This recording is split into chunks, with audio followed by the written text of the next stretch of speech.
మాటండి. ఈరోజు మనం మాటండి వీడియోలో దోస్తుల గురించి అయితే ఒక మాట మాట్లాడుకుందాం. ఎన్ని బంధాలున్నా మంచి స్నేహబంధం దొరకడం మన అదృష్టమే అనుకోవాలి. ఎందుకంటే కష్టాలొచ్చినా, సంతోషాలొచ్చినా, వచ్చినా నిజంగా మనం ముందుగా పంచుకునేది స్నేహితులతోనే. కానీ ఈ రోజుల్లో అలాంటి స్నేహం దొరకడం నిజంగా మన అదృష్టం. ఇప్పుడు ఈ దోస్తుల ముచ్చట నేను ఎందుకు చెప్తున్నానంటే, నాకు తెలిసిన వాళ్ళలో ఒక దోస్తనం స్టోరీ నాకు తెలిసింది. అది మీతో షేర్ చేసుకుందామని ఈరోజు మన మాటని వీడియోలో చెప్తున్నా. ముగ్గురు, నలుగురు ఫ్రెండ్స్ ఉండేవాళ్ళండి. ఆళ్ళు అతి తక్కువ సమయంలోనే మంచి ఫ్రెండ్స్ అయ్యారు. ఆ ఫ్రెండ్‌షిప్‌లో వాళ్ళ అర్హతలు గానీ, వాళ్ళ సంపాదన గానీ, ఇంకేది గూడా వాళ్ళు ఆలోచించలేదు. ఒక్కొక్కరు వివిధ రకాల వాళ్ళన్నట్టు. కానీ మంచి స్నేహితులయ్యారు.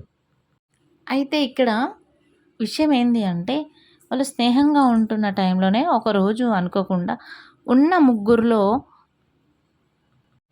ఇద్దరు వేరే ఫ్రెండ్స్‌తో బయటికి వెళ్ళడం జరిగింది. అది ఈ ఫ్రెండ్‌ని మర్చిపోయి అని కాదు.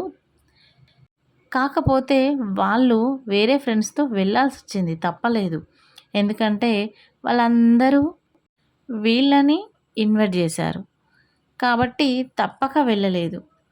ఈ ఇద్దరు స్నేహితులు ఏమనుకున్నారంటే, అరే! ఒక స్నేహితురాలిని వదిలేసి వచ్చినాం గదా! మనం వెళ్ళినంక మళ్ళీ మనం తనని బయటికి తీసుకెళ్దాము. మిగిలిన టైం అంతా తనతోనే టైం స్పెండ్ చేద్దాము అనుకున్నారు.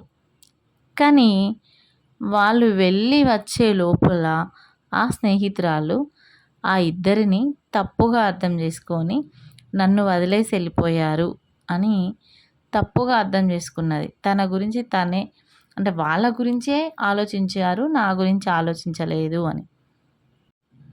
అనుకున్నప్పుడు మనం ఏదైనా సరే వాళ్ళతో పంచుకునేలాగా ఉండాలి. బయటికి వెళ్ళిన వాళ్ళు మన స్నేహితులు కాబట్టి వాళ్ళు ఎందుకు వెళ్ళాల్సొచ్చింది? ఎందుకు తినని తీసుకొని వెళ్ళలేకపోయారు? అని ఈ స్నేహితురాలు ఆలోచిస్తే బాగుండేదేమో. కానీ తను అలా ఆలోచించలేదు. వదిలేసి పోయిండ్రు, నా గురించి ఆలోచించలేదు అని ఒక్క ధోరణిగానే ఆలోచిస్తాంది గానీ, వాళ్ళకి వెళ్ళక తప్పలేదు. వాళ్ళు కావాలని వెళ్ళలేదు. వాళ్ళు మిగిలిన టైం అంతా నాకే ఇస్తారు. నా కోసం ఆలోచిస్తారు అని తను ఆలోచిస్తే బాగుండేది.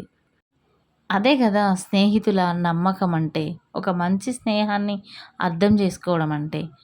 ఎప్పుడైనా మనం ఎటైనా వెళ్ళొచ్చు. ఒక్కొక్కసారి మనం చెప్తాం, చెప్పలేకపోతాం.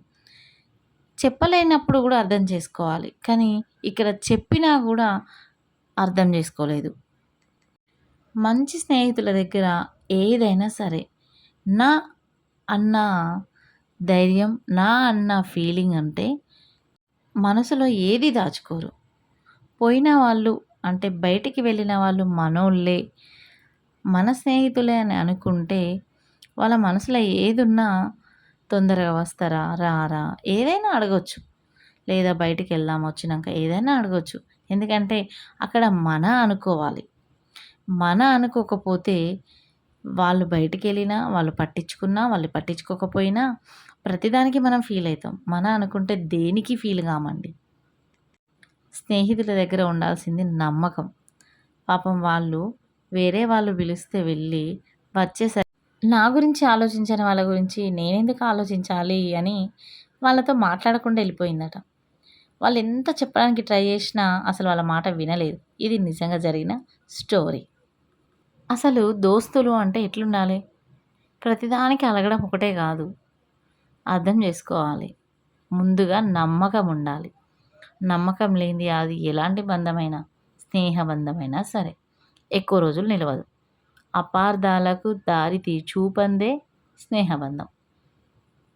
అందుకే కదా స్నేహితులు ఎక్కడున్నా, మాట్లాడుకున్నా, మాట్లాడుకోకపోయినా ఎప్పుడో ఒకసారి కలిసినా హార్ట్‌ఫుల్‌గా ఉంటారు.